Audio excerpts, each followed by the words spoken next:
చివరిగా ప్రభు చెప్తున్నాడు, గిలాదులో మస్తకి ఉంది, సుగంధ ద్రవ్యము చెట్టు రసము దొరుకుతుంది. అది కూడా నీకు ఔషధమే, అది కూడా నీకు ఆరోగ్యకరమే.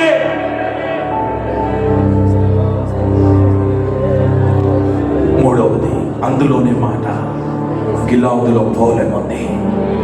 కప్పు కొడుతున్న నీ జీవితాన్ని, కప్పు కొట్టిన నీ బ్రతుకును, అందరి చేత తృణీకరింపబడి అనిపించుకున్న నీ జీవితాన్ని సువాసనగా దేవుడు మార్చబోతున్నాడు. అనేకులు నీ వాసన చూసి ఆశ్చర్యపడి ఆకర్షితులుగా మారినట్టుగా దేవుడు చేయబోతున్నాడు. ఇప్పటి వరకు తృణీకరింపబడ్డావు, అందరి చేత ఇక నువ్వు పనికి రావు అన్న మాట నీ గుండెలను వేధిస్తున్నాయి.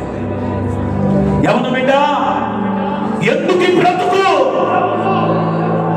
అని పలుమార్లు ఒక తప్పుడు నిర్ణయముతో అడుగులు వేసుకుంటూ వెళ్ళినా యేసయ్య ఈరోజు నేను దర్శిస్తూ చెప్తున్నాడు, అమ్మా ఇక నువ్వు కలవరపడద్దు, నువ్వు గిలాదుకొచ్చున్నావు, సుగంధ ద్రవ్యములతో నేను కడగబోతున్నాను, నీలో ఉన్న కంపు తీసివేయబోతున్నాను, సుందరమైన వస్త్రములు ధరించబోతున్నాను.